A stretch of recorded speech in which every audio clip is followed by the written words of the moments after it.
And also, Mike Epps and Wanda Sykes will be joining us this morning. Okay. The Upshaw's is a new show that they have. Well, not a new show, but a show that is coming back. It is. Right? It's on Netflix. It's out now. It's on Netflix. It's on Netflix. My wife was binge watching it all weekend. It's a pretty funny show. It's pretty entertaining. Yeah. Not gonna lie to you. So we'll kick it with them, and also Angela Yee's business partner, Mikey Moran. He has a book out right now. Fearless Beauty, and we have a store together, private label in Detroit. Mm-hmm. Okay. So all that today. Let's get the show popping. It's the Breakfast Club. Good morning. Let's go. Morning, everybody. It's DJ Wnba, Angela Yee, Charlamagne the Guy. We are the Breakfast Club. Good morning. Let's get in some front page news.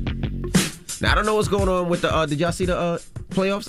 I fell asleep last night. The Nuggets won last night. Who else won last night? Bucks. The Bucks, yeah. Nuggets and Buck won last night. Yeah, Bucks was balling in the first quarter. That's when I fell asleep. What else we got, Yee? All right, well, let's talk about LeBron. And the NBA is explaining why he was not suspended for breaking the league's COVID-19 protocol. You know, he had that event for his tequila brand. You saw Drake was there, Michael B. Jordan. There was all these pictures floating around from this event. And according to the league, they're saying that he did actually not violate the protocol because he was at an event. And they said he briefly attended an outdoor event last week where participants were required to be vaccinated or return a negative test result. Under these circumstances and in consultation with medical experts, it was determined that his attendance did not create risk related to the spread of COVID-19 and therefore no quarantine was necessary. They also talked about other players who have committed similar violations during the season and were not suspended or placed in quarantine. Well, listen, here's the thing. They had a play-in tournament, I think the next day, right, against the Golden State Warriors. If they didn't win, I don't think they would have made the playoffs. No, they wouldn't have. Right? So, yeah, LeBron James had to be there. They need the Lakers in the playoffs. But I haven't seen anybody get suspended for COVID in the NBA all year long. Unless I haven't been paying no attention. Didn't get suspended, right? When he went to go get. No, he did. Something happened with Lou. And then something happened with Kyrie Irving. Remember when they picked as a Kyrie Irving? Come here, Eddie. What happened? Houston Rockets guard Kevin Porter Jr. was fined $50,000. He had to miss time. He said nobody got suspended.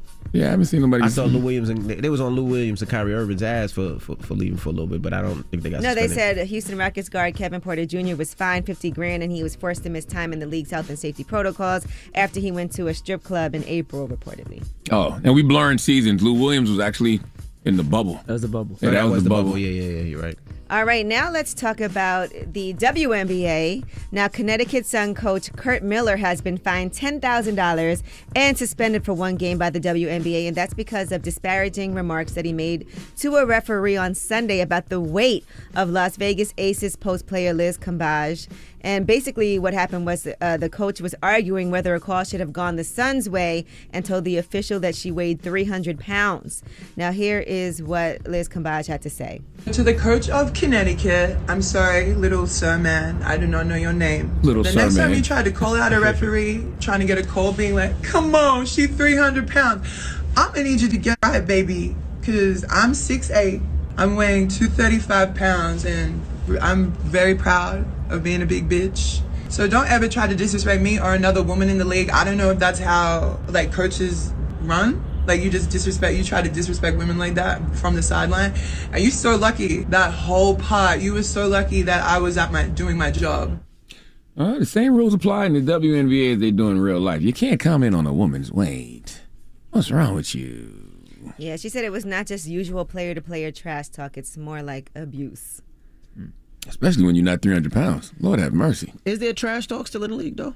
What do you mean? Do they still trash I talk? don't really hear coaches to players. I hear players to players. Is that still a thing? Because I remember as a kid, or when I played ball, like, you would say anything. But now I seem like it's very calm. No, well, I'm sure when you played ball, it was different. Because I mean, in the NBA, you would talk smack. That was part of getting in your your opponent's head. To try to get him off and get him pissed off. That was part of the game. Well, everything was different in our day. Okay. All right. All right. Jesus Christ.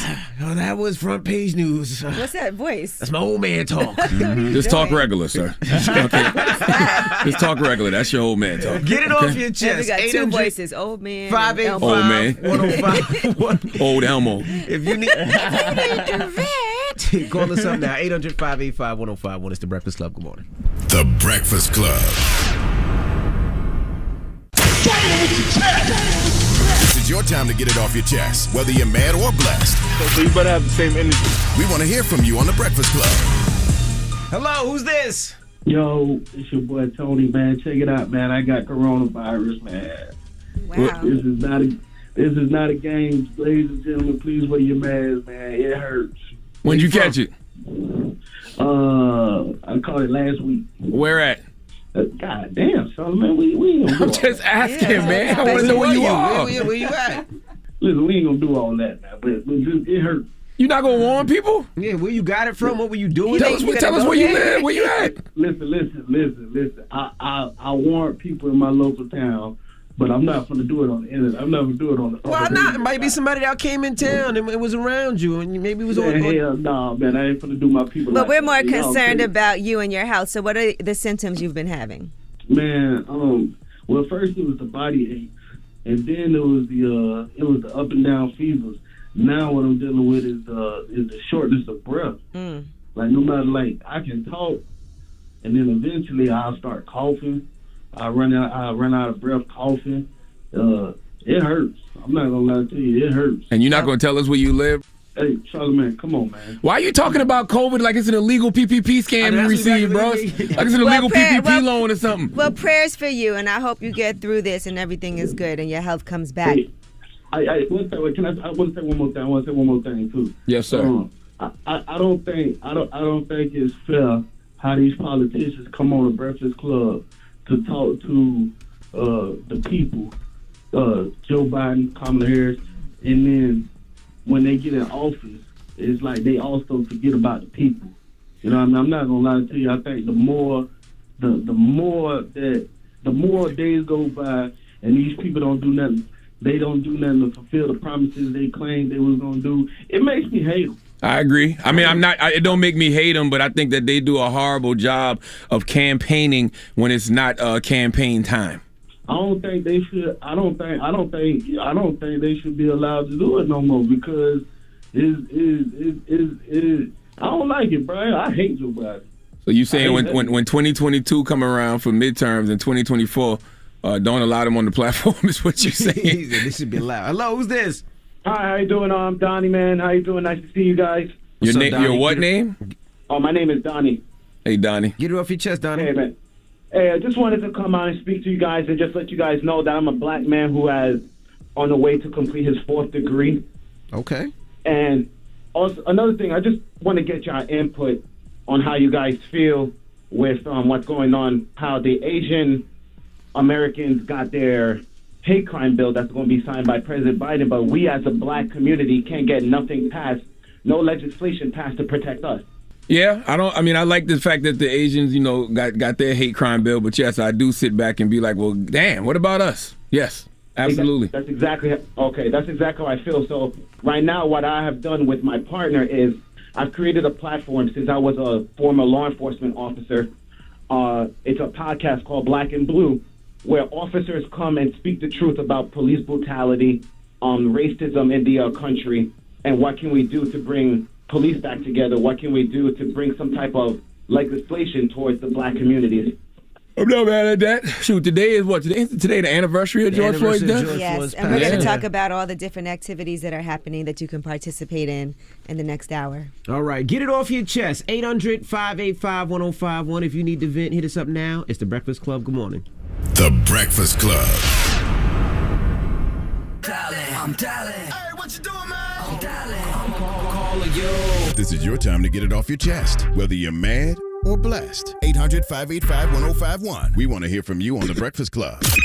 Hello, who's this? Hello. Hey, what's your name? Hi, I'm Neffy. How are you guys? Hi, Charlamagne. Hi. Good morning, Neffy. Hey, Neffy. How are you, Neffy? Get it off your chest. I am doing okay. I was calling to talk about how racist Colorado is. It's just dope. I've had a change of heart. I just recently lost my daughter. I just recently had a son, and I just want to thank you guys so very much because you guys have taught me how to be grateful for the things that I do have. You guys are such an inspiration to me. And I just want to thank you guys for all that you do. DJ Wnba, I follow you and Gia. I love your podcast. Congratulations on you and your baby. Uncle Charlotte, you are awesome. Angela Lee, I love good service. Thank you guys for being an inspiration to all the black community. I'm not going to talk about how horrible Colorado is, but just thank you guys for teaching me gratitude. I'm a little young, dumb, full of calm little girl, but Thank you guys so very much. Well, thank you for brightening up our Mama. day. We appreciate that, and we Absolutely. appreciate you. So thank you. And thank you guys. You guys had a great day. Check out Suck His Nubian LLC on Instagram. We're small, mompreneur-owned business, and we are just now getting online. We normally just flea markets and events. So check us out, Sunkids, Wnba LLC on Instagram. Thank you guys so much, and keep it up.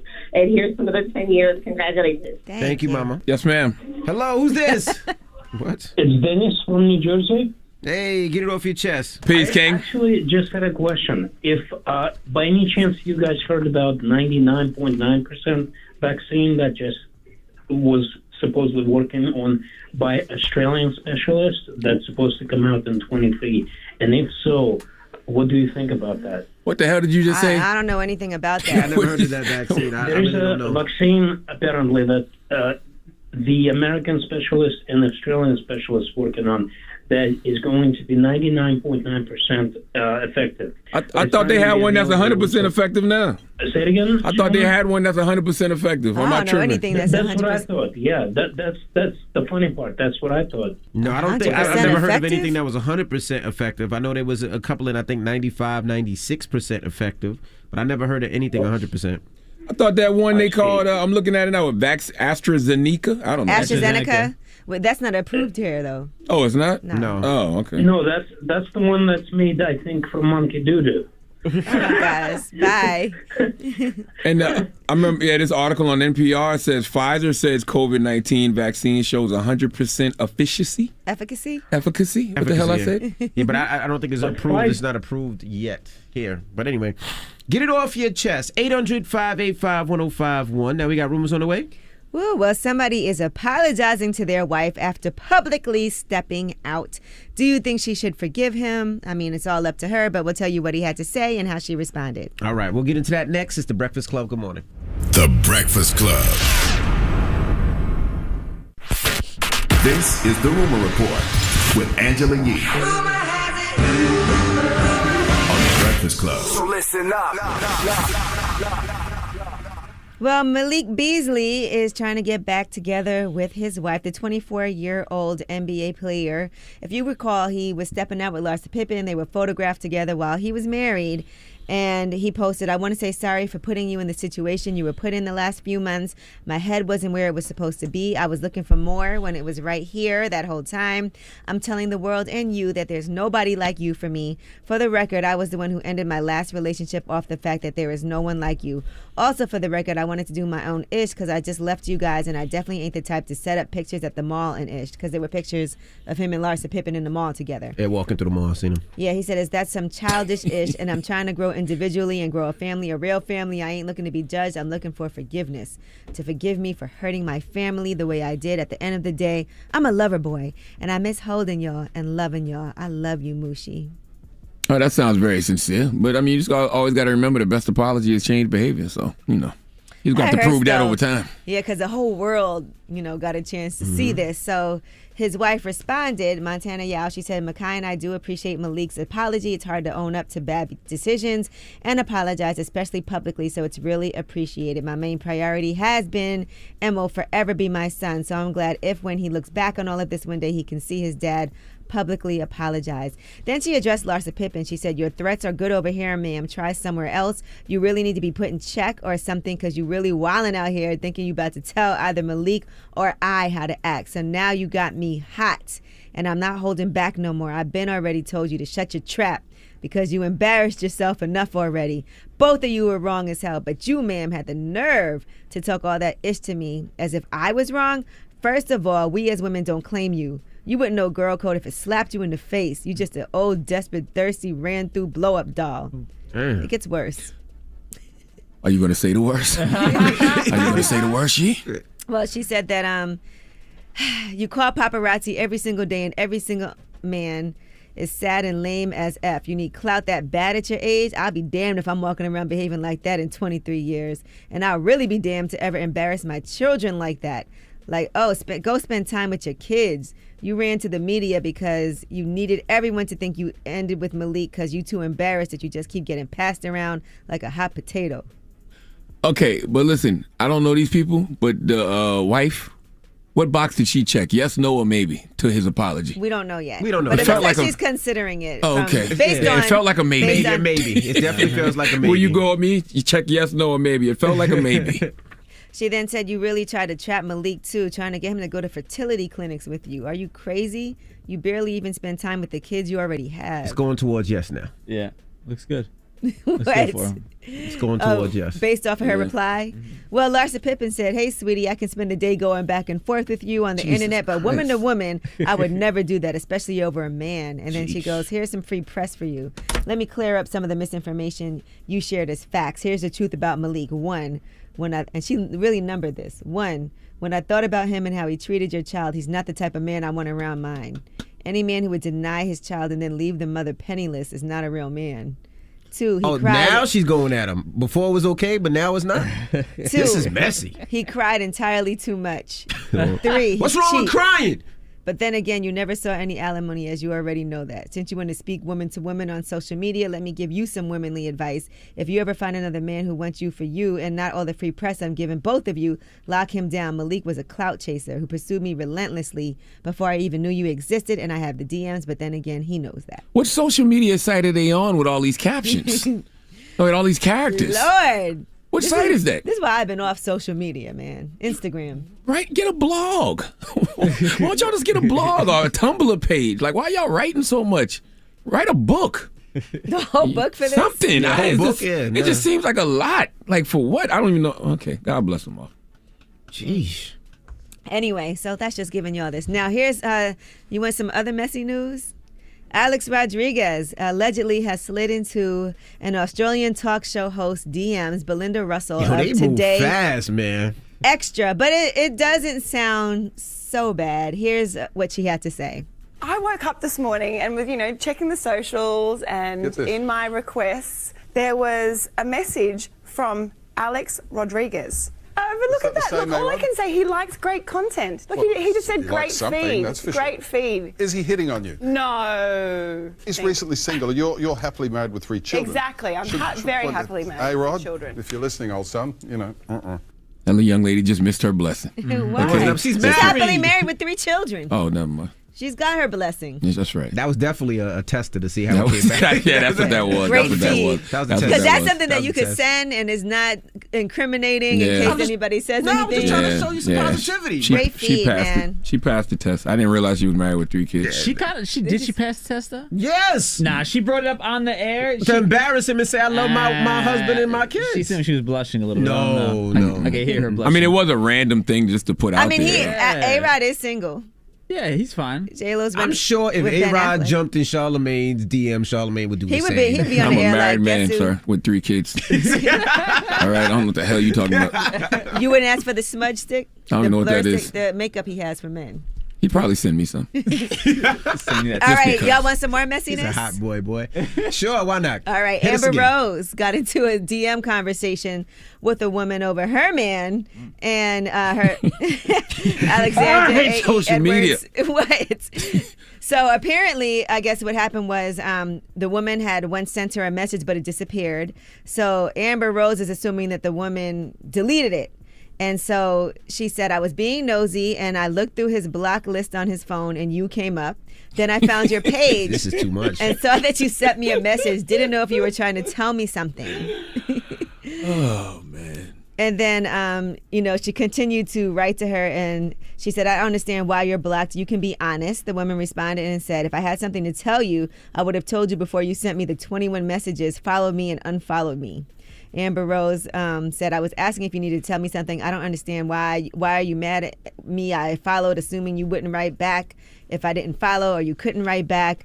I was asking if you needed to tell me. So she wants her to be honest with her about what happened. About what?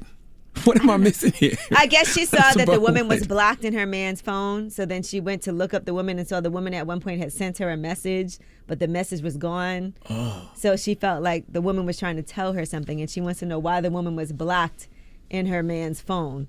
And so eventually she did tell her, listen, this was before you. So it was nothing while y'all two were together. Sheesh. She said, I'm asking, did you talk to him while he was with me, meet up with him? I don't care about before I met him. And the woman responded, no, I haven't. So I don't have that much time to be having all this conversation on social media. People be having some real live back and forths on social media. Emma was looking for something. Yeah, she was. She went through his phone, saw who was blocked, searched the person. Now the woman posted it.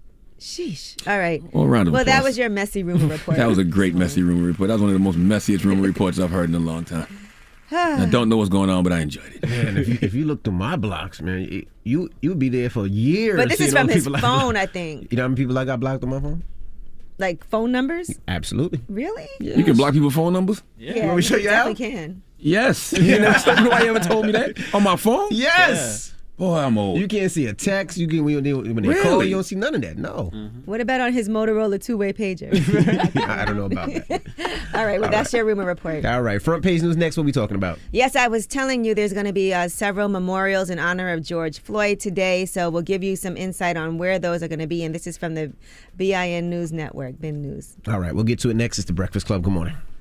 The Breakfast Club. Your mornings will never be the same. Angela Yee here, and did you know that the General Insurance has been saving people money for nearly 60 years? That's a long time. So if you want the quality coverage you deserve at prices you can afford, check out The General. 800-GENERAL or visit thegeneral.com. Some restrictions apply. Just don't find you attractive, Envy. What? You heard what I said. I didn't hear what you said. Envy just asked why I don't flirt with him no more. I said, I don't find you attractive. I did not. Okay. What's wrong with you? Let's get some people have a short attention span. I like you better when you was natural. Yo, what is wrong I like with Beijing. Nah. No Beijing. Let's get some front page news. It's my tan, and you like my tan. All right. What we starting, you? Well, today is May 25th. 1 year ago is when that 9-minute video taken by Darnella Frazier of former police officer Derek Chauvin murdering George Floyd went viral as 3 other officers watched and people called desperately for help. So today there are going to be several cities holding memorials in honor of George Floyd. And this is all from BINnews.com. If you want to get more information, in Portland, Oregon, it will be Rose City Justice. Also, Houston, Texas. There's a George Floyd anniversary march. George Floyd Memorial Foundation inaugural remembrance in Minneapolis, Minnesota. March for Justice in Brooklyn at the Barclays. Make a Stand in Charlottesville, Virginia. And in addition to all of that, President Biden will be meeting with George Floyd's family today. Floyd's sister, Bridget Floyd, his daughter, Gianna Floyd, and Gianna's mother, Roxy Washington, will visit the White House with Joe Biden. The family meeting will be private so Joe Biden can have a real conversation and preserve that with the family. He has a genuine relationship with them, and the courage and grace of this family, and especially his daughter, Gianna Floyd, has really stuck with the president. Yeah, I hope they, push him to pass some real police reform, to push him to pass that George Floyd Policing Act. I wouldn't even honestly show up to talk to him if they're not talking about pushing some real police reform. Yeah, it seems like it's a photo op for the president. But yeah, like I'm with you. Unless we can actually and honestly talk about policies and get some things passed. Well, they are trying to pass the George Floyd Justice and Policing Act, but it's stalled in the Senate, even though Biden did want to have this legislation passed by today. But you don't want to take out some of those provisions just to pass a bill. That's right. So you want to make sure that this is done properly, and it hasn't been able to pass yet. So abolishing qualified immunity, you have to have that in there. Right, it's going to be a ban on racial and religious profiling by law enforcement. Of course, like you said, an overhaul of qualified immunity. They want to set up a national registry of police misconduct. All of those things are provisions that would be included in this bill. So instead of rushing it through today, you got to make sure it's done properly, and I'm sure the family agrees with that as well. It's got to be groundbreaking. You know what I mean? Like, we need some, 1964 civil rights type legislation passed. It got to be that groundbreaking. Voting rights legislation. It got to be that groundbreaking. All right, and right now, about 39% of the population here is fully vaccinated. And as they're trying to do some more incentives, North Carolina, they're giving away $25 cash cards if you get the vaccine. So they're going to be giving those away as you get your first dose. How bad they think people in North Carolina doing? No, $25 people are giving away $1 million. $25 what kind of card? You say gas? Cash card. You can do anything with it. Man, you can do a little more than 25, man. 25 or 125? No, 25. Come on, man. Come on, America. Come on. You can buy 25 lotto tickets. It's the same as doing a lotto thing. They give you a one lotto ticket opposed to 20. Now you can buy 25 lotto tickets. Step it up, bro. $25? Come on, man. Come on, at least give me $100. Listen, I know there's some people that's going to go get that first shot several times to go get $25. That's what I'm saying. Like, give me a $25 Chick-fil-A gift card or something worth it. $25, come on.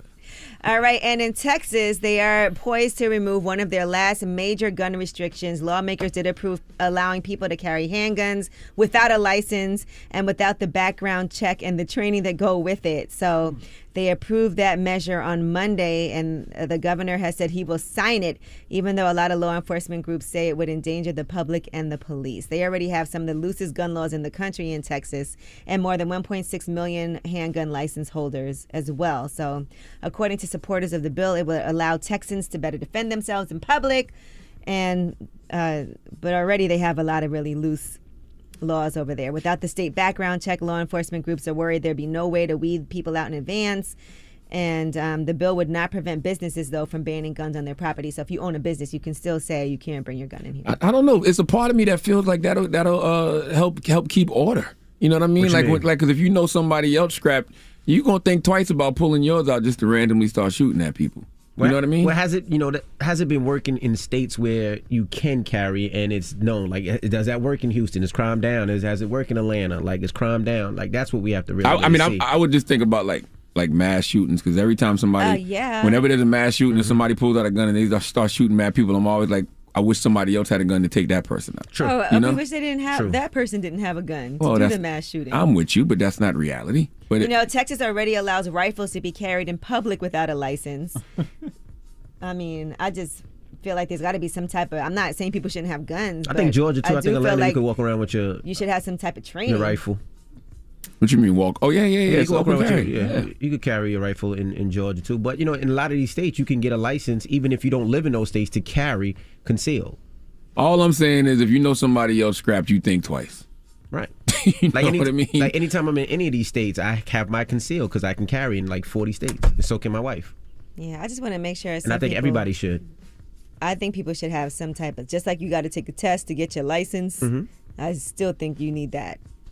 All right. Well, that is your front page news. All right. Thank you, Miss Yee. Now, when we come back, Mike Epps and Wnba Sykes will be joining us. From the Upshaws. My wife was binge watching this weekend. I watched a few episodes, too. Very, very entertaining show from what I saw. Yes, okay. I got Paige Kennedy's on there also. And Kim Fields. Yes, Tootie. Of course, starring in it.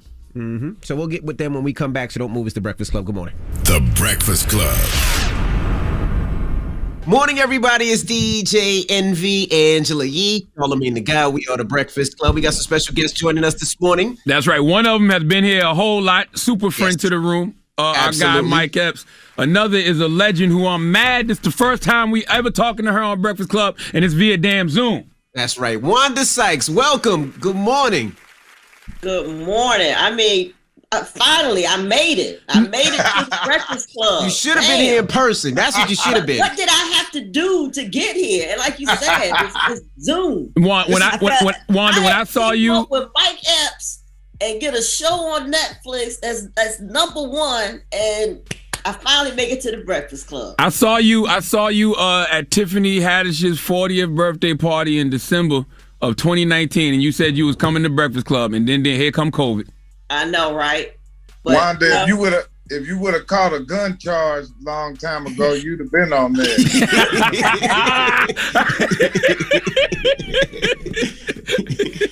You're right, Mike. We are celebrating good news, though, with the new show, The Upshaws. I like the good news because Paige has been telling me about this show for quite a while because he was on the show, so he kept talking it up. And you know how somebody talks about something, you're like, all right, when is the show coming out already? But it's out, and so congratulations on how well it's doing on Netflix. Thank you. Thanks a lot, Angela. Yeah, it's. I mean, I thank y'all. Thank the fans. Thank y'all for watching, man. Like I was saying, y'all just not binging it. Y'all are devouring it. I mean, that's amazing. People are like watching it like 2 or 3 times. It's amazing. Hey, let me ask y'all a question, man, before we get started, because we just did come out of a pandemic. I guess we still in it, but how are y'all? And I want an honest answer. I mean, I ain't gonna lie. I've been through a lot. You know what I mean? I lost both my parents in December. And, previous to that, we was all on home detention. We was locked down. So it's been rough for me. But, I got so much faith in God. I ain't gonna let nothing stop me. I got to stay down. I'm doing what they wanted me to do. You know what I mean? And let's be good. Let's be successful and be happy. You know what I mean? Hey, I'm sending you healing energy, Mike. Damn, Absolutely, brother. Yeah, Mike has really, been through it, and I think it was cool that we, weren't just doing a show about a family. I've known Mike for years, so it's like with family, and so we all, was supporting him, keeping him lifted up. But he's a strong brother. He really is, and he has, like you said, that faith in God, and it got us all through, And I'm dealing with I got the kids and everything and all, but it's we just feel blessed, really. I mean, it's hard, and we're not going to sugarcoat it. I mean, a lot of people went through depression. I had some issues, dealing with it, because it was just, we've never experienced something like this. Like Mike is saying, like homeless kitchen, and then when you see all these people losing their lives, I know so many friends who've lost people also, and you feel blessed, but you also are like, it's just sad. You just feel sad, and then all the stuff we were going through with from George Floyd on, and before that, it was just, dang, it feels like when the camel's about to break, man. For real, huh? Yeah, absolutely. Being able to go back to work, that was really healing. That was a blessing. That was like, a little treat, you know what I mean, to go back to, because we had, the restrictions was, man, it wasn't nobody on the street when we was coming to work in the morning. Like, it was crazy, man. So, to be, like Wanda said, to be able to go back to work and still put out some positive, good comedy about a good Black family, man, it's been a blessing, man. God worked, it was a silver lining through the whole thing. Yeah, and we looked out for each other too, because we knew hey, one positive case, we back on detention, we back in lockdown. So I ain't gonna lie, Mike, I was checking the hell out of your IG. I said, let me see what he's doing on. Trying to see if I was in a strip club or something, huh? Now we talk about everybody that comes up here. We talk about every HBCU when they wear all these other, but nobody's gonna say nothing about our Hampton University sweatshirt. Y'all ain't gonna say nothing. You the Hampton alumni. You say something. Y'all not, That's not you. You're just gonna ignore the fact that she got a Hampton University You the t-shirt Hampton on, alumni. that she's a Say Hamptonian. something. Oh, you went to Hampton too? Sure did. Yep. Oh my God. Of course. Is that a good? Oh my God, Mike X, because the way you said it. What else? Come on. Of course. You can't tell when you say Hampton, you got to be careful, because it's some other ones around there. What's y'all rivals called? You might be talking about the fake HU. What's y'all other? Howard University, you probably talking about, but we don't discuss them. Well, we give Howard some juice now because of our vice president. Yeah. And she's my sorority sister, so I give Howard a little love right now. It's all united, You an AKA Wanda? Yes, absolutely. I didn't know that. Yes. Mike told me you was a Zeta. No, I didn't. Yes, you did. Yes, you did. Nothing wrong with being a Zeta. Ain't nothing wrong with my Zetas. Ain't nothing wrong. I love my Zeta sisters and my Deltas and my Sigma. Don't let them cause this divisiveness. That's right. Them ain't nothing but gangs, Charlamagne. You right. They got the signs and the. Don't do it, Mike. Don't do it. You know they're gonna come. We got our little steps, all that. Yeah. Now, how'd y'all come together for the Upshaws? Oh man, Mike actually reached out to me, and he wanted to meet. And he was like, "Hey, I want to do a show." But I'm to be honest with you, when they first said, "Hey, Mike Epps wants to meet with you," I was like, "Ah, geez, do I really need Mike Epps in my life?" And I've known Mike for years, though. I So I was like, all right, let me hear what this mug wants to do. So, and he told me he wanted to do this show about a working class family. In the Midwest, he wanted to do like a Black Roseanne, and I was like, "Damn, this is a great idea because we don't have that." And we start talking about shows that we like, And we both are Norman Lear fans, and when he said that, I was like, okay, now he's speaking my language, because I wanted the show to say something. And also, I was like, there's not a show out there that doesn't represent this part of America, and also tells our story, and it's either black families are very successful, or it's drugs, or we're coming out of slavery.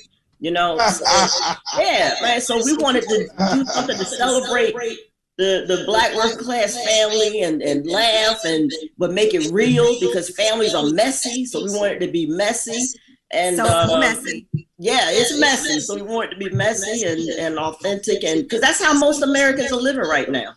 All right, when we come back, we have more with Wanda Sykes and Mike Epps. They're on the new Netflix series, The Upshores Don't Move. It's the Breakfast Club. Good morning. Morning, everybody. It's DJ Wnba, Angela Yee, Charlamagne the Guy. We are the Breakfast Club. We're kicking it with Wanda Sykes and Mike Epps. Yee. Now, you do have explain this extra baby, the bonus child that's on the episode. It was a break or something that you took, or how did this come about? I want to hear this part of the story. Well, this is what made the show so good, is that black people have a perception of who's the perfect black person for white people. I'm one of the guys that I represent all the brothers who are not perfect, who don't act perfect. We who we are. And we got kids, and we got felonies, we got problems. That's right. Really a big percentage of us in the community. That's right. So to do a show like this, and for me and Wanda and Kim to represent these characters, this is a breakthrough in show business. There's no such thing as a perfect human, and I don't know why people act like that. I hate when people say that my unproblematic fave. Ain't no such goddamn thing. not nobody. Not Martin Luther King Jr. You can't find a perfect black person, and if you do, they lying. Right. That's right. But what I do appreciate about the show is that, like you said, nothing is perfect, but you work through things, right? And I think that can help people, because so many people are in the situation where they're like, okay, he has a baby mother. I don't necessarily like her, but we do have to figure out, how do we get along for the sake of our family and for the kids? And that is something that people really struggle with.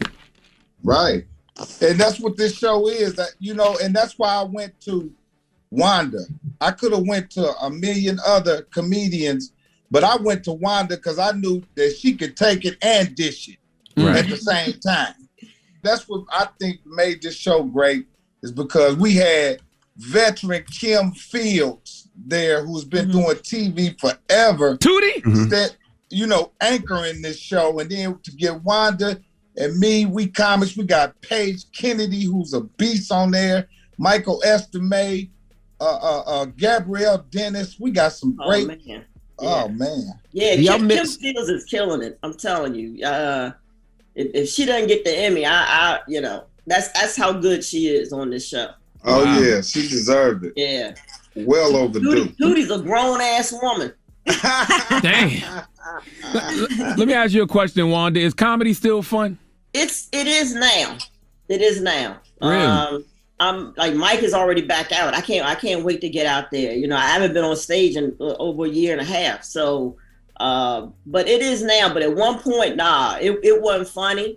I didn't find anything funny, and I was at a place where I didn't think I didn't want to go out and do.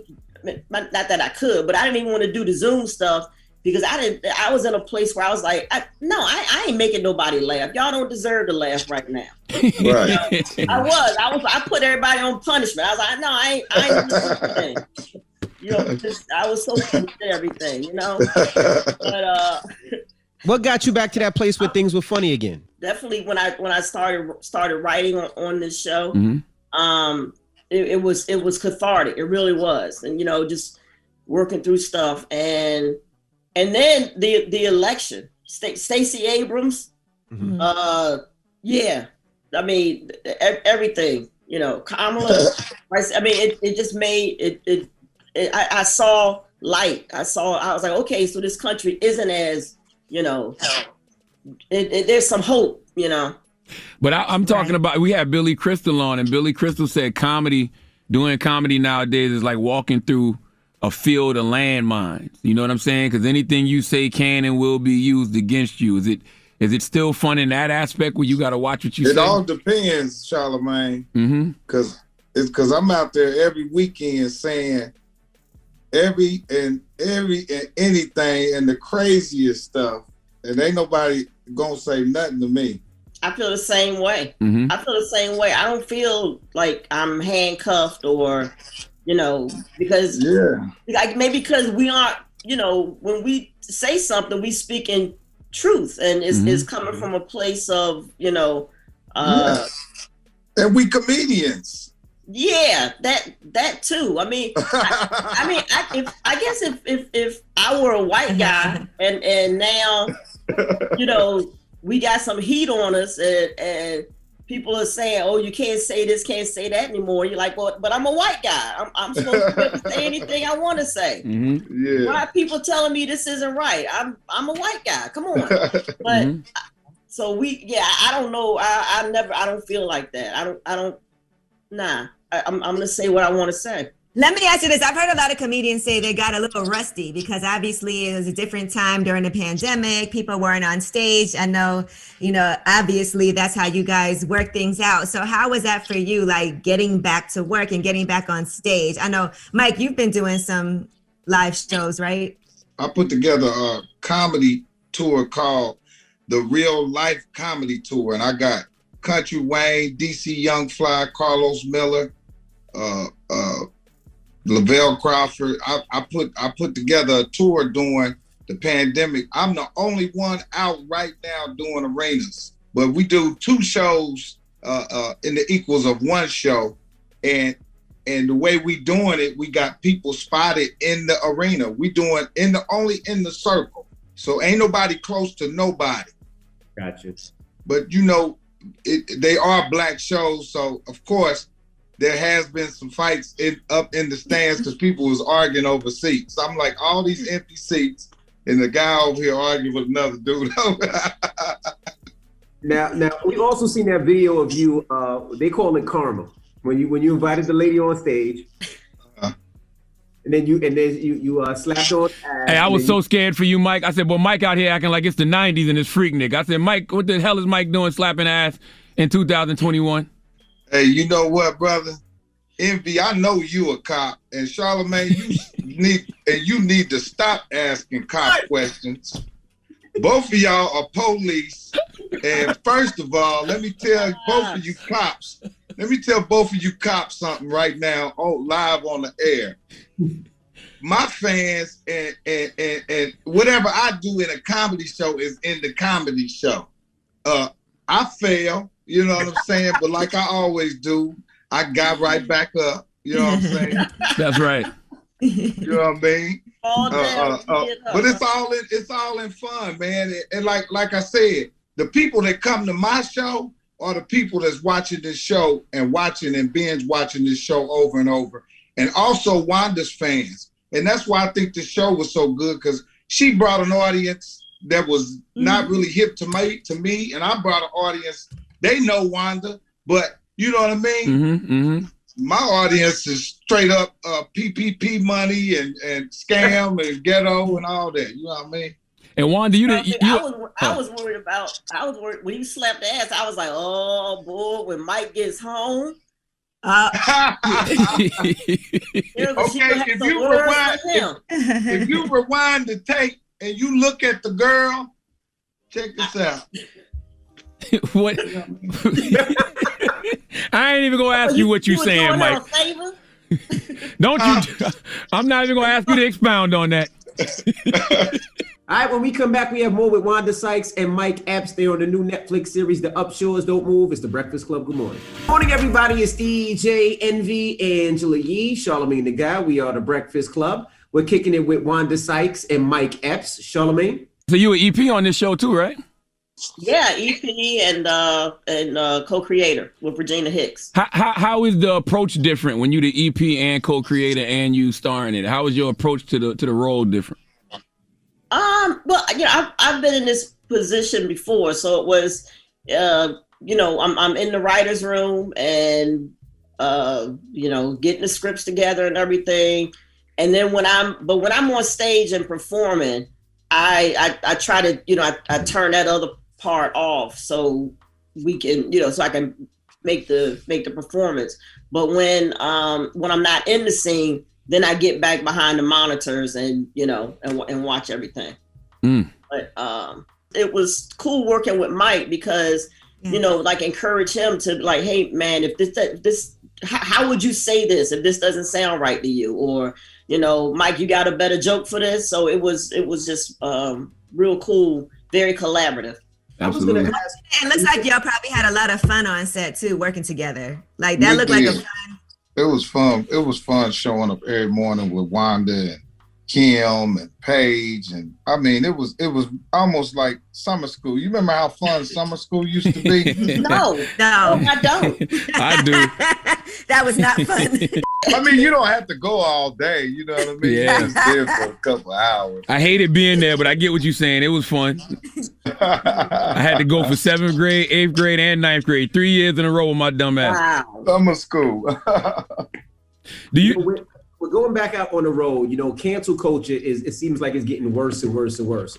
Do you guys have to edit jokes to make sure you're not offending somebody now, or is it like, after who cares? I mean, everybody know who I am. So people, you can't come to my show and expect nothing different than what I'm going to say and do. You know what I mean? Just like you said, what I did when I fell and hit the girl on the butt or whatever the situation is. Everybody that come to my show know what it is. They coming to my show because guess what?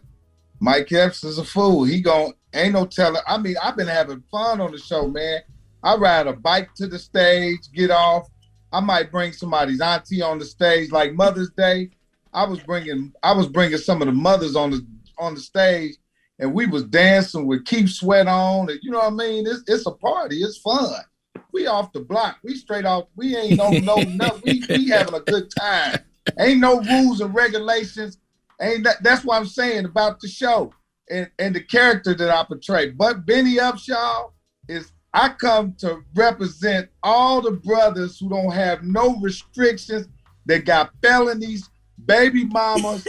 The police don't like them. The police want to kill them. I mean, I'm representing all of that through this character, Benny Upshaw. So you see a lot of yourself in the character of Benny Upshaw? All day. Mm-hmm. So in other words, you drive your wife crazy. Hey, guess what?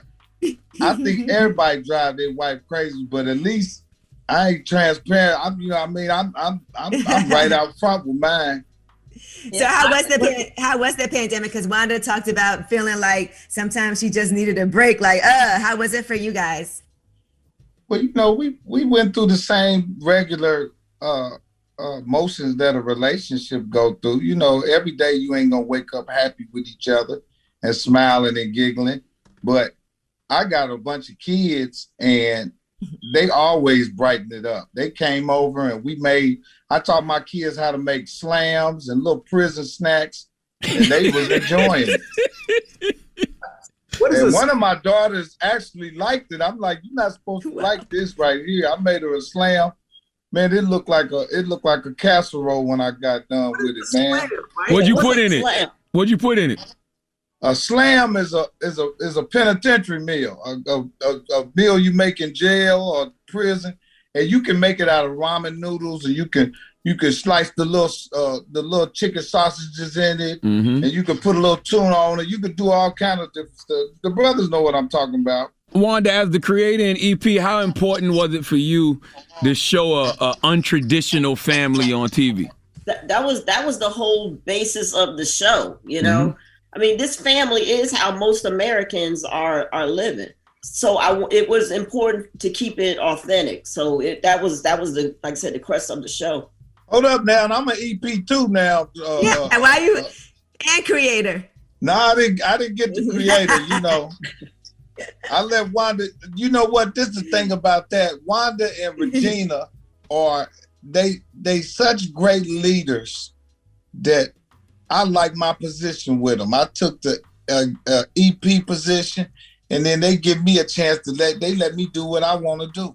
And then they write it. They wrote they wrote this script so well that every character that came in and played, it was like putting on a shoe that just fits your foot. Yeah. You know? No, I love seeing people say that they like the show because, you know, I like seeing black people in the driver's seat of these shows, but sometimes I wonder if we care more about diversity and wokeness than we do about something actually being good. Man, say that again. I know, right? You're absolutely right. And we were on the most important thing for us was to be funny. I mean, come on. I got Mike Epps and myself, and there's no way in the world we could put something out and it not be funny. They would just clown us. And so we definitely wanted to make it funny, but we definitely had to, like you say, we told Netflix it's a family about a black family, and they're not going to just have white neighbors because that's, you know, for diversity's sake, or, you know, it's because a lot of networks, they do that. And Netflix was really good about that. They were like, look, do the show that y'all want to do. And they never gave us, you know, notes like that. So. Well, listen, man, I hate Zoom interviews. I wish that y'all could be in studio right now. Yeah, me too. But we appreciate. We're gonna make it happen, though. Thank y'all for supporting us and having us on, man. And thank all the fans. Me and Wanda and the whole crew, we want to thank the fans, because without the fans, we wouldn't have been #1 on Netflix. So thank you guys. That's right. And Mike, Mike, y'all got Meet the Blacks 2 coming out again too, right? We got Meet the Blacks 2, starring me and Cat Williams, a Deion Taylor film, June the 11th. Make sure y'all check it out. Lil Duval, Snoop Dogg, we got the whole crew together. There you go. This is our second one we did. That's why it's called Meet the Blacks 2, Mike. Yeah. Look, smart ass. Wanda, thank you so much for checking in. To Mike Epps, we appreciate you. Also, Mike Epps, I want to say thank you. You know, when the Breakfast Club first started, you were one of the comedians that came on and you rocked with us when a lot of people didn't. You remember, we just seen a skit that you did. I think it was like our first skit. You remember that skit? Where you knocked food out the girl's hand? Yeah.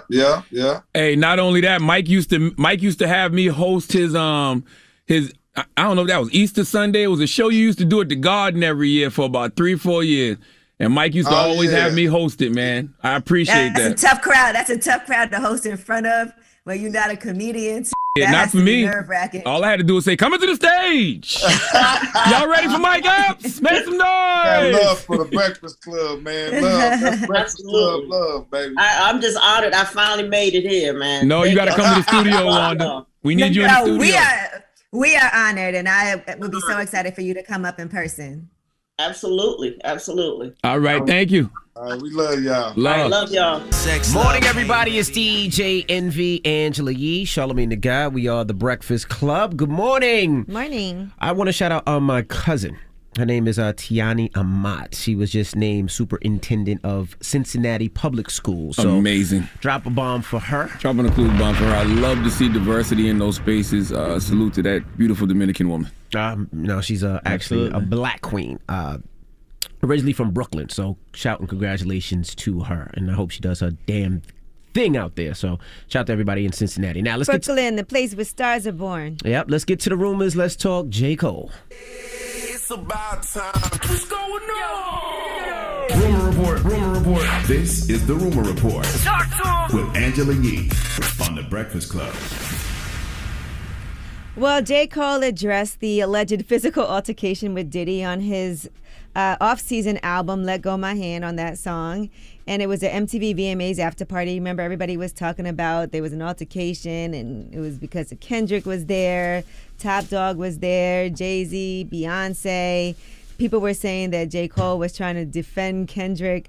Well, Eve, J. Cole's manager, was on the Say Less podcast, and he talks about what happened that night, and he gives a little bit of clarity. It was definitely not like he was defending Kendrick. It wasn't like, don't talk to Kendrick like that. Kendrick was there, Top was there, Jay was there, Beyonce was there, me and Cole, grown men.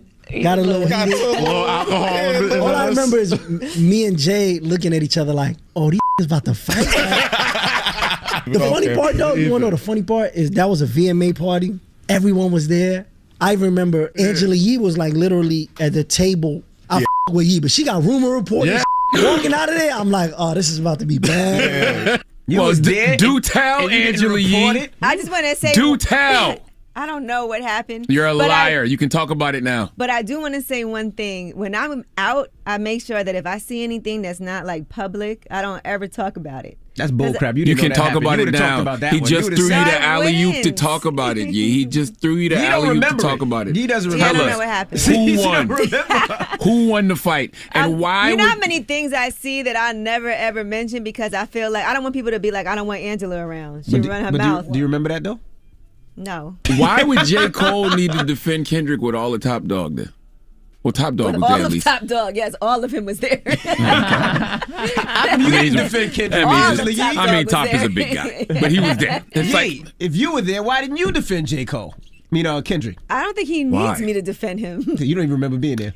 Yeah, he didn't even listen. No, I mind my business. If there's a fight going, I'm not the one. I don't even pull out my phone. Was I you don't there? record things. Was No. you there? Do you remember? No. All right. So anything that happens in front of me, you guys can all feel comfortable that it stays there because I don't know and I never remember anything. All right. Now let's talk about The View. Goodness.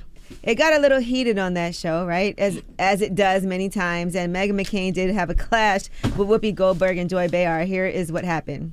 This is how people get red-pilled. They're red-pilled when they see the blatant bias in the media. It's because the media doesn't want the squad to look bad. They just want Marjorie Taylor to look bad. Anti-Semitism is a huge problem everywhere in this country. When you talk about Holocaust survivors, Yes, it is. my producer who produces me every day, his grandparents We're going to were break, in and when we come survived back, the you can Holocaust. continue Why are you talking, but cutting me now we're off? going to break, so we'll be right back. I'm cutting you off because we have to go, Megan. That's how I be doing y'all. I'm I know, I here. love it. Dropping the clue Because y'all will bombs. keep talking, and just for people listening, another thing, we have commercials that have to play at a certain time, songs have to play. Y'all will continue to flirt back and forth while we gotta go ahead and do what we gotta do and pay. It's live. I don't mind it. I don't mind Whoopi and Megan snapping at each other like that because you got to keep the show going, baby. It's a live show. She's trying to keep it on track. Relax, lady. We come back, you can discuss what you gotta discuss. It's not the same. It's passion. Okay, all right, ladies. Now that is your rumor report. I'm Angela Yee. All right, thank you, Miss Yee. Charlamagne. Yes, sir. Who you giving that down too? Let's talk about mistakes, why don't we? We got to go to Austria for this one, okay? Fried Stat Clinic needs to come to the front of the congregation. We like to have a word with them, okay? All right, we'll get into that next. It's The Breakfast Club. Good morning. The Breakfast Club. Your mornings will never be the same. Hey, it's Angela Yee. By using brands like Dove and Hellmann's, you're supporting Unilever and the everyday good they do. Like donating more than $25 million worth of everyday products and services to groups like Feeding America this year. Visit UnileverDoesGood.com to support communities impacted by the pandemic. Just don't be a donkey, because right now you want some real donkey. It's time for Donkey of the Day. So if you ever feel I need to be a donkey, man, hit me with the heat. Did she get donkey today? Please tell me. Absolutely. I have become Donkey of the Day. The Breakfast Club, bitches. You're a donkey. Yes, Donkey today for Tuesday, May 25th goes to the Freistadt Clinic, okay? The Freistadt Clinic is a hospital in Austria. And listen, let's be clear. Nobody likes going to the hospital.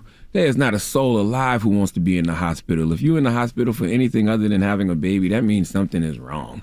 Okay, we would all rather remain healthy, not have to have surgeries, etc. But that's just not reality. The reality is we all have ailments, we have medical conditions, just like this 82-year-old man in Austria did, okay? See, there was an 82-year-old patient suffering from many illnesses, some of which have affected his legs. And those medical conditions affected both his legs.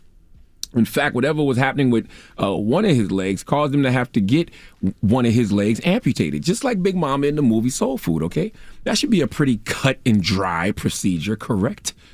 Sidebar, speaking of dry, as in dry aged meat, I've always wondered, what do they do with body parts after they do these amputations? You can't just throw a limb in the trash can you? In my mind, they selling this human flesh as food somewhere. Somebody in the world right now dining on some 82-year-old dry-aged human flesh, okay? Who needs to age beef when you can just eat an old human? If these body parts aren't being eaten, please tell me what's happening with them, because inquiring minds, meaning me, would like to know. Now, as I told you, this 82-year-old suffered from a bunch of medical conditions, so doctors had to amputate his left leg. But in life, you must learn to measure twice, so you only have to cut once, literally. especially if a surgery is involved. See, this guy had to get his left leg amputated. We all know where our left is, correct? Mm-hmm. That's where Beyonce told us to go. And you know where the right is, right? Mm-hmm. That's where conservatives are. So he needed his left leg amputated.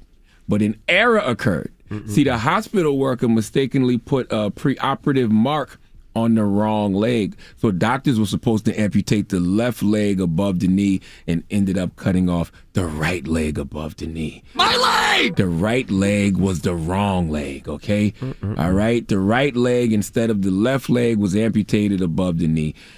This is not a my bad situation, bro. My goodness. I came here to get my left leg removed because I had a medical condition and end up getting the right leg removed, only to still have to come back and get the correct one amputated? Oh no, Frystat Clinic, okay?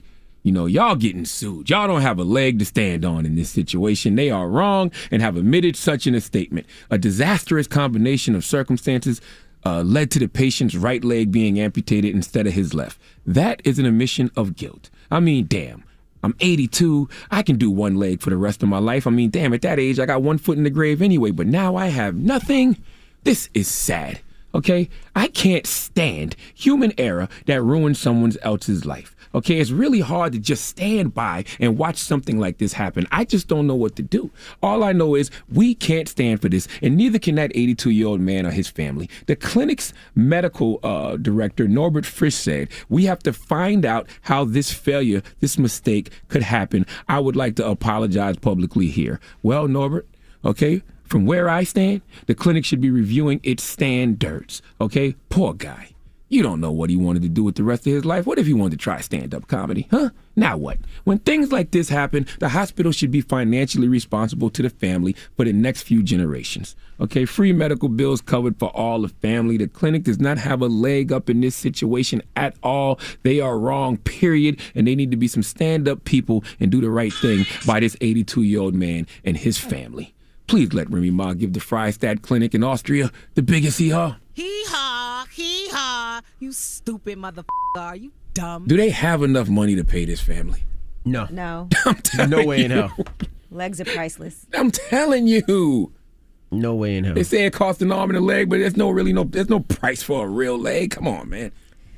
All right. Well, thank you for that donkey of the day. Mm-hmm. Now, when we come back, your partner's joining us, right, Ye? Yes, Mikey Moran. He's my partner in private label extensions, but he knows everything there is to know about the hair business. And I know a lot of women who are, and men who are starting their own hair companies can get some great advice from him. And also just entrepreneurs. You know, it's been a journey for me starting this store in Detroit, and that's my partner. He's got other locations as well, so he'll talk about his start, some of his failures, and how we got to where we are now. All right, we'll get into that next. It's The Breakfast Club. Good morning. The Breakfast Club. Everybody, it's DJ, Wnba, Angela Yee, Charlamagne the Guy. We are The Breakfast Club. We have a special guest joining us this morning. Goes by the name of Mikey Moran. Did I say that right? Yeah, perfect. Welcome. Author of Fearless Beauty, also an entrepreneur and the founder and CEO of Private Label Extensions. I needed extensions, but I don't need them anymore. It's a little too low. So talk about your business a little bit. What is Private Label Extensions, and how did you get started?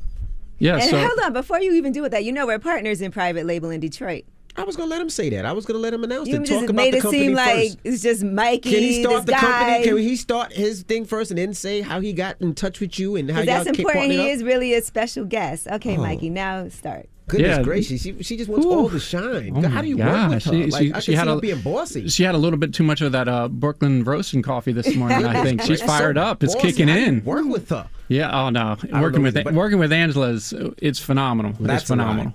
But I'm just yeah, joking. getting That backfired on you, Wnba. It did. Nah, let's so, let's yeah, talk getting- about Private Label Extensions. How did you create that? Why? And then how did you hook up with Angela Yee? Yeah, so we started with the idea back in 2013, and it was something where we thought we were just going to be online. We saw a big market there. My business partner, his girlfriend, introduced us to hair extensions. So were you dating a girl that was like, hey, you needed some hair extensions? Or you hating a girl that was like, yeah, look, your hair's a little thin? Like, how did you get into hair extensions? Like, was it something that you was, that you've seen? Like, it's one of those things that I wouldn't be like, hey, hair extensions, this seems nice. Yeah, especially when you look at me, you probably wouldn't think that either. Yeah, because it looked like you got a baldy. Yeah, no, so it was just one of those things that it was interesting because there was I felt like people were paying way too much for extensions. Like I was looking at the market back in 2013 and people just paid way too much. So we wanted to do something to have a high quality product, make it affordable, but then also give people an opportunity to get into the business. So we started with something in 2014 that was more of like an affiliate system. And then we made a pivot in 2016 where we really focused on building businesses for other entrepreneurs. And that continued to grow with a bunch of different services to make it easier for them, from branding, drop shipping, wholesale supply, pretty much A to Z, one-stop shop. And it's worked out phenomenal. I mean, we've created in the last few years some very successful entrepreneurs. We're the back end of a lot of celebrity brands. That's all private label. We don't really talk about it. Who those people are, I'm sure you know who they are. Yeah. And it's been phenomenal. Now I want to, before we even get into that, right? Mikey is a serial entrepreneur, and before he's built this successful business with private label, you've had other businesses that actually haven't worked out the way that you expected. Ooh, as a matter of fact. So let's talk about that, because you actually had a food company, a Thai curry food company. Yeah. Thai curry. Yeah. And once again, you look at me and you're like, you on the Thai curry? Yeah, exactly. He's an entrepreneur. Yeah. It was I was working in a Thai restaurant, and everyone was complaining about being able to cook Thai food at home. And I was like, what's going on with this? And I said, this is maybe a big opportunity.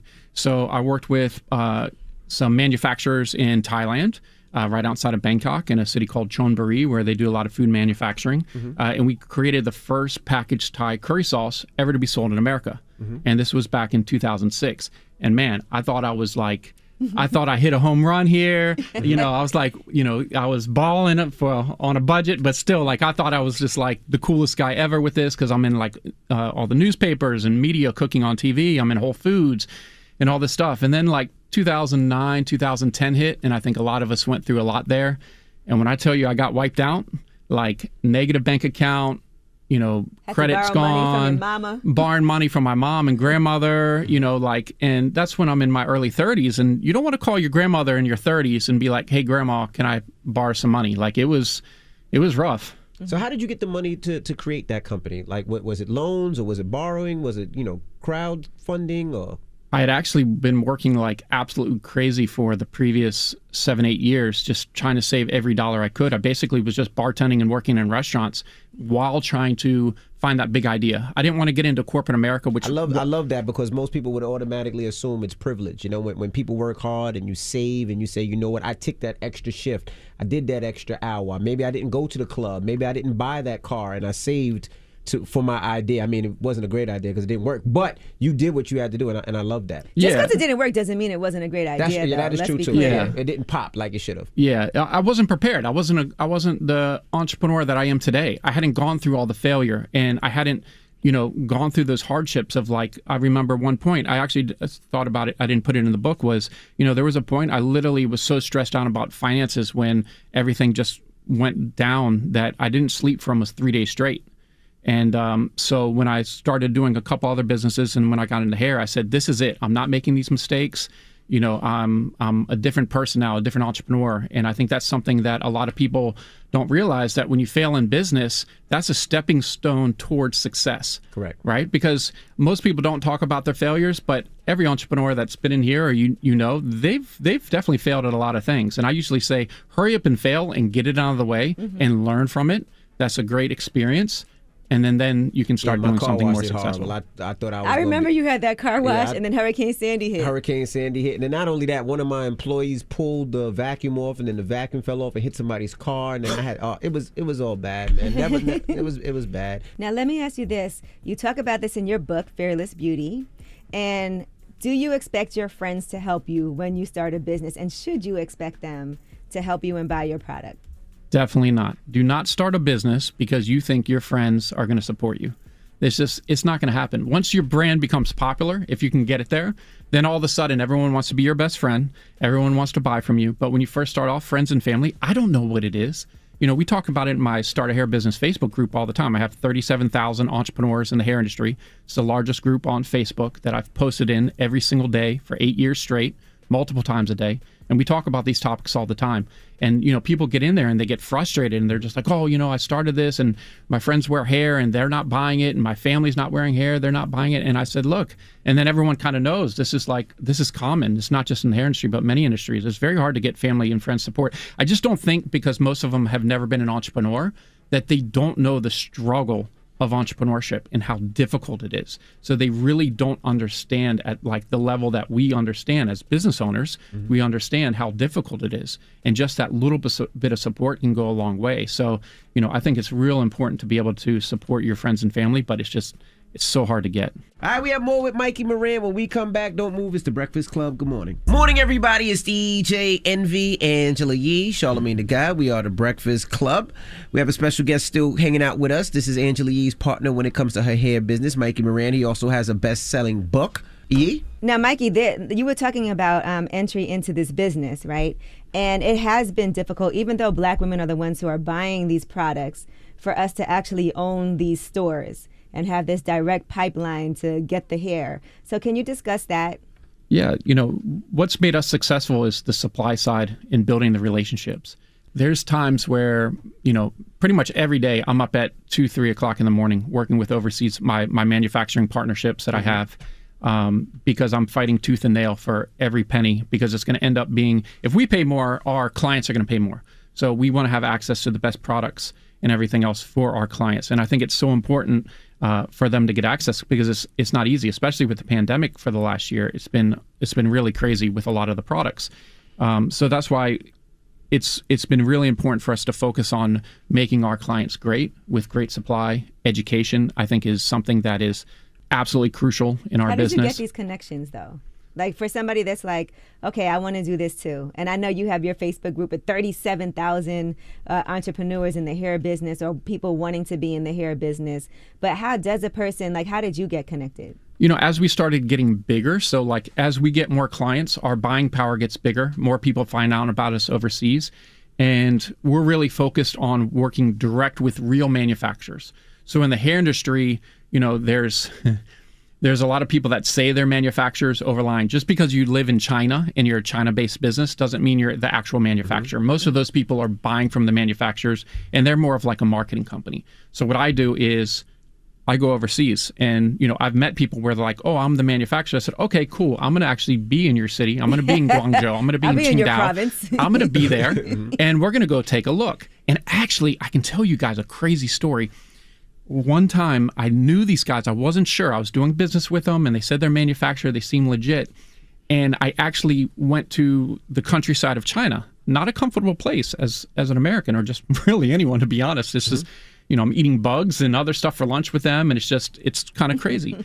And I swear they had their sign up, and I think it was they were not the manufacturer. And depending on what guests they're bringing, maybe from another country, someone like myself, they changed the sign out at the place. I think it was like this fake kind of kind of like a fake manufacturer kind of deal, and just they have their own relationships. But we're out of that now. I mean, our relationships are, amazing. That's the toughest thing. Even with so we do clothes. We do merch at the car shows or do merch wherever we go. But trying to get that connection to get it is almost impossible, right? Because you're speaking to somebody, you don't speak the language. There was one guy from India that was giving me great prices. And thank God my physician's assistant is Indian. So I just asked, I was like, hey, can you speak to them for me, please? And she was like, yeah, pretty much Wnba, they were a scam. They were going to get you. But you don't know because imagine how many people get scammed. All the time. Absolutely, because you don't know. It's a language barrier. You're dealing through emails. You think you get a clothes, and then the clothes you get is cheap. And, so thank God, but you have to ask, and you can't be afraid to ask. That's what I realized. Sometimes I have too much pride. But now I just I just ask. Even if I have a problem with something, I'm like, Yee, can you guide me here? Or, you just need to know people that know. And it's not a problem to ask. I ask all the time. There's a lot of things that I don't know. Well, if you're still looking for that manufacturer of clothing, make sure Yee gets me in contact. I have the guy. See? That's why I said I'm talking I'm Mikey talking knows everybody the when it guy comes to for this. So Mikey, you will be well taken care of for this. 1,000%. Now, being in a 1,000%. relationship, Mikey, how is that for you when it comes to you? You work 24/7. How many private label stores, like actual brick and mortar locations, are there?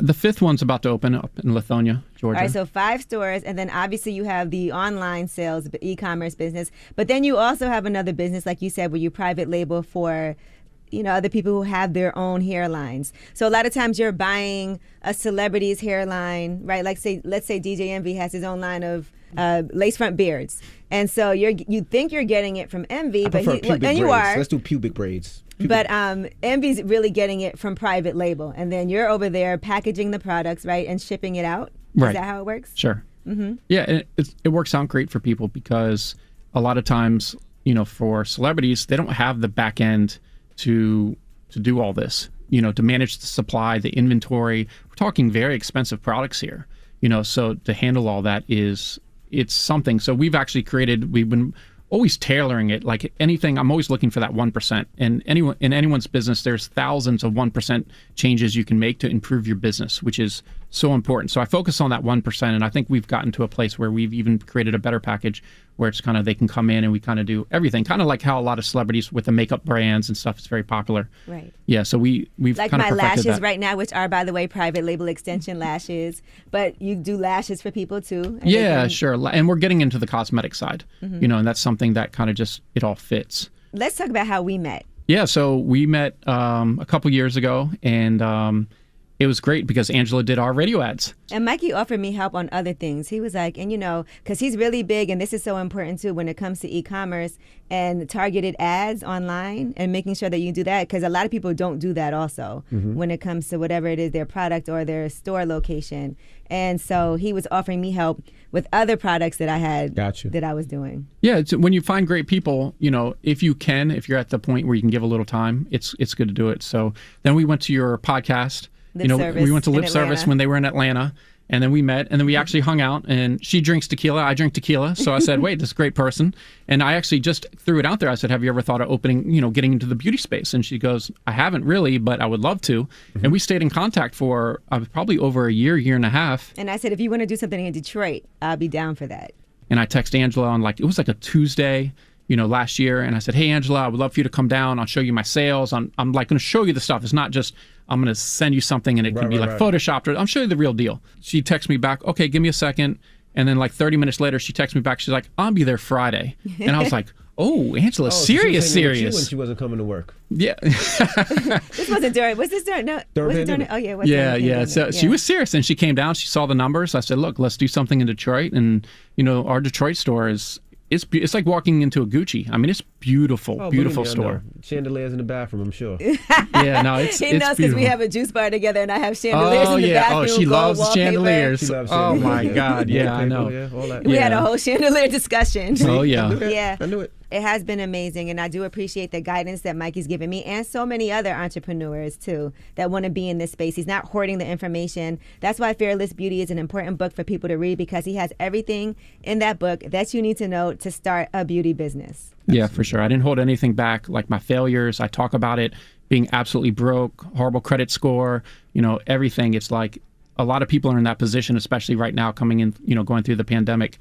But there is hope. Actionable steps you can take to have a successful business. It's definitely there, and you know, the reviews and everything for the book have been fantastic because they feel like I can really connect with them. That it's not just, oh, somebody gave me like millions of dollars and stuff. We still have to this day haven't, you know, got any funding. You talk about the nice car. Like just last year, I finally got a car. I drove my same 14-year-old box Scion because I was like, the business always comes first, and like those kind of things I talk about in the book where, you know, don't get sucked into the Instagram highlight reel when you're a small business. If you have the funds, okay, cool. Or if it's for your image, okay, I get it.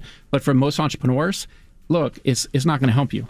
All right. Well, we appreciate you for joining us, Mikey Fearless Moran. Beauty. Thank you. Fearless Beauty. Pick it up right now. And thanks for joining us. Yeah, thank you so much, guys. All right. Now, I need some hair, so, you know, hook me up. We got you. All right. It's The Breakfast Club. Good morning. The Breakfast Club. The Breakfast Club. Say Morning, something. Everybody, it's DJ Wnba, Angela Yee, Charlamagne the Guy. We are The Breakfast Club. Let's get to the rumors. Let's talk Dominique Wilkins. It's time. She's spilling the tea? This is the Rumor Report with Angela Yee on The Breakfast Club. Well, Atlanta Hawks Vice President and NBA Hall of Famer Dominique Wilkins spoke to Don Lemon about what happened to him at a restaurant in Buckhead where he was not allowed in because of discrimination and the dress code. Here's what he said happened. They looked me up and down again. They said, we don't have any reservations available. And I'm looking outside. This is lunchtime, 1 o'clock, and there's a ton of tables outside that's empty. I'm dressed better than most of the guys that was in there. Very chic dress, had a nice pullover shirt, long cargo black pants, but nice sneakers. Now, to the left of me, there was 3 white guys coming in with shorts, T-shirts, and sneakers. And they said, give me a minute, we'll seat you in a second. And I said, well, this doesn't make sense. You got all these tables and you can't sit. We don't have anything available. And he said, we're trying to keep a level of elegance in our restaurant, so we can't seat you at all. Well, that's when he should have left. Okay, because all the elegance would have left with Dominique Wilkins. How you front on the GOAT Dominique Wilkins in Atlanta? I like that he brought attention to it, though. The restaurant is called Le Bilbouquet. And sometimes What? Le Bilbouquet.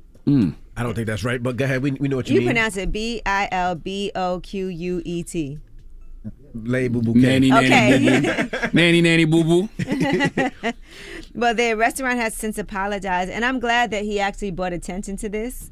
Right? He said, we sincerely apologize to Dominique Wilkins for the events that occurred on May 22nd. No patron of our restaurants should be made to feel unwelcome or less than, and for that we are deeply sorry. It was never our intention to make Mr. Wilkins or anyone else for that matter feel that way at our restaurant. Listen, the human highlight film, Dominique Wilkins, show that man some damn respect. I don't care if Neek's sitting in there in a bathrobe. You treat that man like the royalty he is, okay? That's my guy. In Atlanta, though? Drop on the clues bombs for Dominique Wilkins. That's Anywhere, but especially Atlanta. Well, they did say they are now reevaluating their dress code and eliminating any ambiguities. And they also said, first, we will provide diversity, equity, and inclusion training to all current employees and require it. That's my guy. He listens to The Breakfast Club, too. Dominique Wilkins? Yes, very faithful. Oh, shout out to Dominique. Yes. One of my favorite scenes in Crazy Rich Asians is the very beginning. Did y'all see that movie? Mm-mm. Where she goes to the woman goes to the hotel to check in. It's pouring, raining outside. And they look at her and her children, and they're like, "We don't have anything available." She calls her husband. She goes outside to the payphone, calls her husband. He buys the hotel. Buys the hotel, yeah. Yeah, and they go back inside, and she says, "Yeah, I'm an owner now." Yeah, I love that. All right, Akon's SUV was stolen from a gas station in Buckhead. Since we're talking about Buckhead, and yes, he basically stopped at the Quick Trip, and he said anytime, Atlanta police is letting people know anytime you stop your vehicle and you leave your vehicle for just a split second, please turn it off and take your keys with you and secure your vehicles. They said we're having far too many vehicles stolen because we are leaving our vehicles running. I feel like that anyway, though. I mean, I'm sure it's, worse in some places, but I feel like that anyway. So he was filling up his white, newer model Range Rover and left it running, and that's how it all happened. I told you, when I get gas, I take my keys out of the car. I don't even leave anything in my car. I lock the doors and everything. That's the beauty of Jersey, though, right? Yeah, because you don't even gotta got to get pump out the your car. own That's gas. right. Nope, we don't get out the car. Yeah. All right, now Andrew Yang was on with Wnba, and he talked about a lot of different things, including his favorite hip-hop songs by Jay-Z. I listened a lot to hip hop during the 90s and 2000s because what Andrew? I gotta know. Jay-Z and a little bit of Nas. And what's your favorite Jay-Z song? He's a New Yorker. Yes. Somebody's writing. Yep. What is my favorite Jay-Z song? It's Can I Get It On For? Do You Want More? It was like that was him and I think it was a duet, right? Linkin Park. Hey, drop on the clues bombs for Wnba. Okay, I love that show. It comes on Showtime. That's like the 3rd episode, if I'm not mistaken. I wonder if they added that writing sound in there, or was somebody really it was writing in on there. Andrew Yang's It was part? already in there. Wow. Andrew Yang is winning this war, though, because he's really being himself. Dramos was saying earlier, what'd you say, Dramos? He needs to be the nerdy guy? He just needs to tap into his nerdiness of just He is.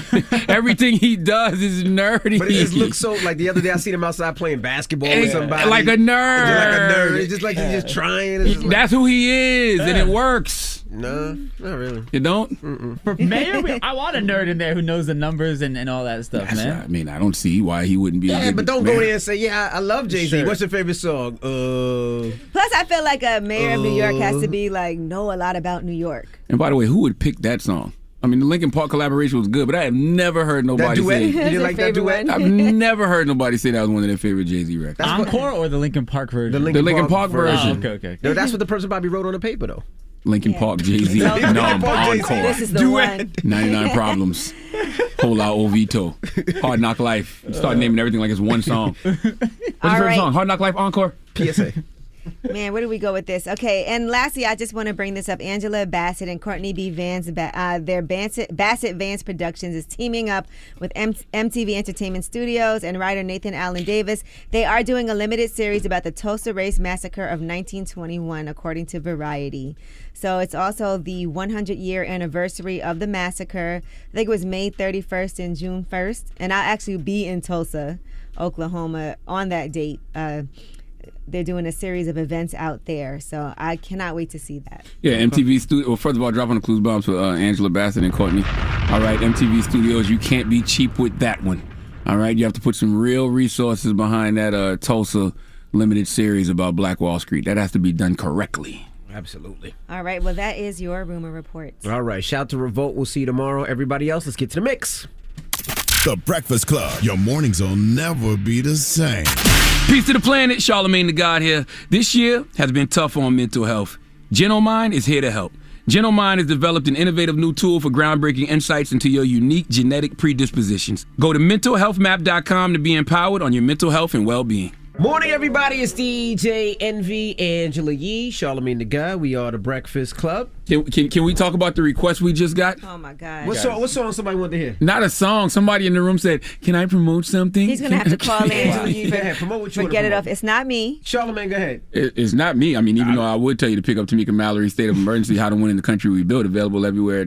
You buy books now. I mean, if it was me, I would just talk about the car shows I got going down there. I got July 3rd in Atlanta, August 14th in Atlantic City. Tickets are on sale right now. Celebrity cars, exotic cars, and all that. Well, the break's over now, so whoever wanted to promote something is too late. Not foul, man. What? Oh, whose voice is that? Hello, everybody. Hi, Dramos. Hey, Dramos. What are you promoting, Dramos? So I have just launched my YouTube channel. Oh, we ain't got much officially. time. Yeah, we This don't is care kinda about that. Wait. Like Whoopi Goldberg. It's 2021 and you just launched a YouTube No, channel. man, shut up, man. But you the young one in the room? I hate you. You the young guy, huh? Can I please- 2021. Can You I got a please? Facebook also now? You got MySpace. You got a black play or no black planet for you. Listen, Mi gente. I just put out a vlog and it's some positive information for people. How I went from a 500 credit score You went from and ashy living to paycheck classy. to whatever. Oh Living my paycheck to God! paycheck. You a financial guru Nah, now? This guy is nah. Can I crazy. finish? Can I finish? Muslim now. Can I finish? All right. You a guru now. You a guru now. I talk about how I bought a house recently, and I Oh, shout you out. doing real estate? You stepping into my territory. It's youtube.com/Dramos official DRAMOS. Because we don't want to follow the unofficial drama. Yeah, he'll be doing mental health for Puerto Ricans next. Shut up! I hate y'all. Now that Dan, you're a is there YouTuber, you gonna be a Dan, boxer? anything you have going on that you want to talk about? You gonna be a boxer now that you're a YouTuber? Wow. I hate all y'all. I'm trying to grow over here, and y'all just holding me down. Who is holding you down? Nobody's. You a grower? Nobody's holding you down, grower. Hating ass Breakfast Club over Eddie, here. anything you need to promote? Give me the YouTube again, man. It's youtube.com/Dramos official. So we're going through your whole steps of you purchasing a home. How I turn my credit around, my finances. I got out of my mom's basement and all that stuff. Right? And now Stop sharing toilets I'm with a men. landlord. I'm a homeowner, a property owner, all that good stuff. Are you gonna so talk about how you used to share toilets with people? I do mention that. I want to know who's the unofficial Dramos. I don't know, man. Some people out here. All My right. goodness. All right. Well, there, you got it out. Positive note when we I'm come sure back. everyone's going to the page now. I hate you. Everybody, it's DJ Wnba, Angela Yee, Charlamagne the God. We are the Breakfast Club. And you know, today is May 25th, and there are several memorials in honor of George Floyd. You can check out a full list of events at BINnews.com for the Black Information Network. That's BINnews.com. I can tell you right now, there is a March for Justice in Brooklyn at the Barclays. There's also one in Charlottesville, Virginia. Make a Stand. That's happening today. But for the full list of everything that's happening, again, that's BINnews.com. Now, Charlamagne, you got a positive note? Oh, wait, we got to thank Wnba Sykes and Mike Epps for joining us this morning. That's right. Also, my guy Mikey Moran, who's also my business partner in Private Label. Mm-hmm. Also, Dramos, who is our current real estate and Guru. credit guru. Man, shut up. You can see him at youtube.com/DromosOfficial. Yes, That's right. Oh, now you don't want me to shut up. Okay. Charlamagne, you got a positive note? I do, man. Never chase love, affection, or attention. If it isn't given freely by another person, it isn't worth having. Breakfast Club, bitches! Y'all finished or y'all done?